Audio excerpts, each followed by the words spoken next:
It's a title many regions and cities probably don't aspire to have.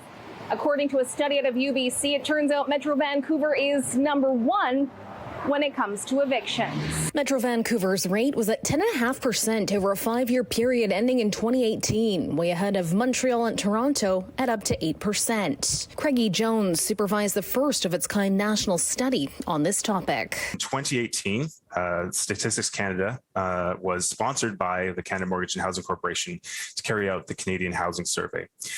And in that survey, they asked some really interesting questions about forced moves, whether a person's most recent move was due to a forced move by a landlord, a bank, or government. But why are eviction rates in Metro Vancouver so high? James says the report wasn't meant to cover that, but those who work in tenant advocacy say they have an idea. Landlords pivoting away from their rent eviction and pivoting towards landlord use evictions, where they're saying that the landlord themselves or a close family member will come in and occupy the unit.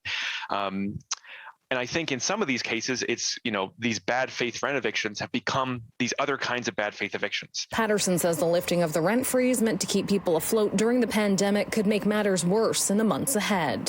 Rent freeze and the lower rent increase limit has, I think, led to, again, this sort of perverse incentive to sort of say to landlords who are unscrupulous, who are just sort of seeking profit, that if they can evict tenants, they can make more money.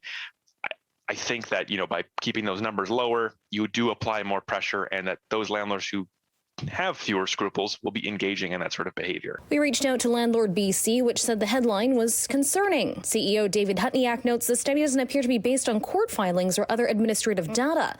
The province says it's passed legislation intended to protect tenants.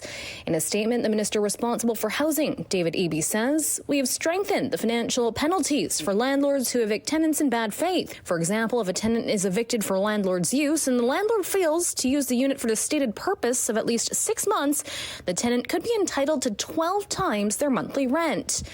But tenancy advocates say more must be done. To require landlords to when they issue a notice, instead of issuing a notice, to apply with the residential tenancy branch and provide the evidence at the time. Sort of say, here's who's moving in, and here's the evidence that shows that they're going to move in. The moratorium on evictions due to COVID-19 ended in September of last year. In Vancouver, Ria Renouf, City News.